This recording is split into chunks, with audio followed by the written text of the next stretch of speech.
The Lord be with you. And with your spirit. A proclamation of the Holy Gospel according to John. Glory to you, O Lord.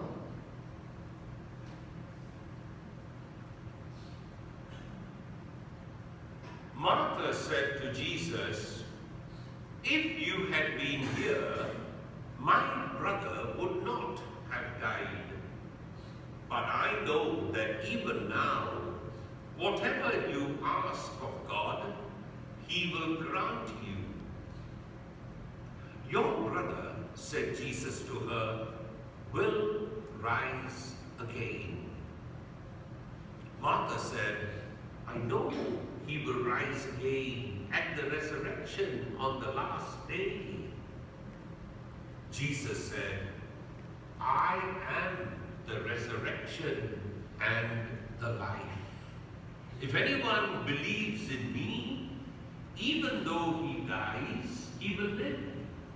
And whoever lives and believes in me will never die." "Do you believe this?" "Yes, Lord," she said.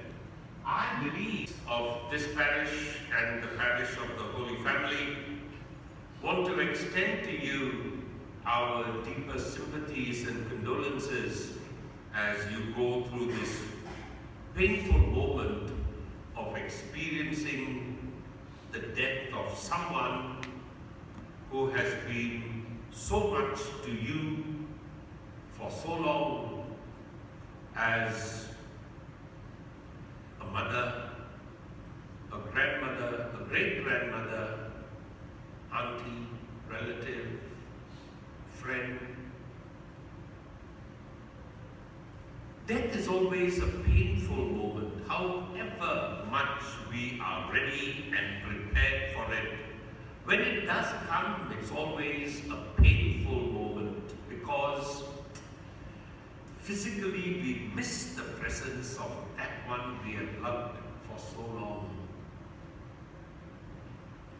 And it's in this painful context that the Church presents to us a word that helps us to go through our pain, to go through our sorrow. And to go through that pain and sorrow in faith and in a deep conviction that life does not come to an end with death. Life was never made to be ended in the first place. When God made man and woman, He made them to live forever. There were always going to be two phases in human life. The life on earth, which is temporary. Anna enjoyed very long life. In February, she would have been 101. So, 101 is still temporary. So it just blows our mind when we think about what she's enjoying now, eternity. She was made for that. All of us are made for that. We are in this world for a while on our journey to God forever. So comes the question, what is the meaning of Christian death? Or from the Christian perspective, what is the meaning of death? Very beautifully presented to us in the readings of today's Mass.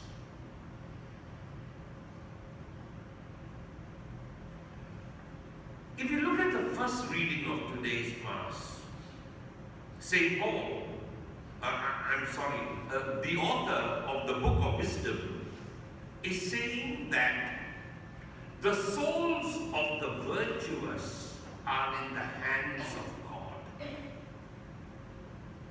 This is a very consoling statement for us in grief, because we know, like fact, nobody else knows because we are family. We are so closely associated with Anna. We know she was a virtuous woman. And I don't think there's anybody here who would disagree with that.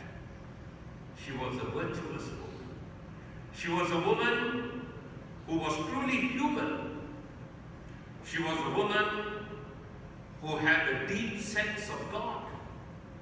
She was a woman who grew in that experience of God and discovered Him actually in Jesus Christ. She wasn't a cradle Catholic, but she was a good person even before she became Catholic, as all her family would vouch. But in that goodness of hers, that rootedness in God, Anna was still in search for what would satisfy her fully. And good and wonderful as she might have been, she wasn't satisfied. She wanted the best. And so she kept on searching.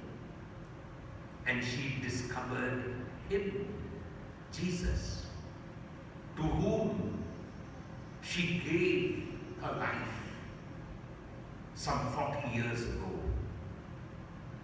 And ever since, her life was enhanced. The way she was loving, the way she showed her concern, the way she always was reaching out to people, particularly those in need, the way she took care of her family, provided for them, especially at meals. She was a great cook, I believe. In so many ways, she expressed her faith in Jesus. Jesus enhanced her life, and she lived Him. And that's why the first reading says, the souls of these virtuous people are in the hands of God.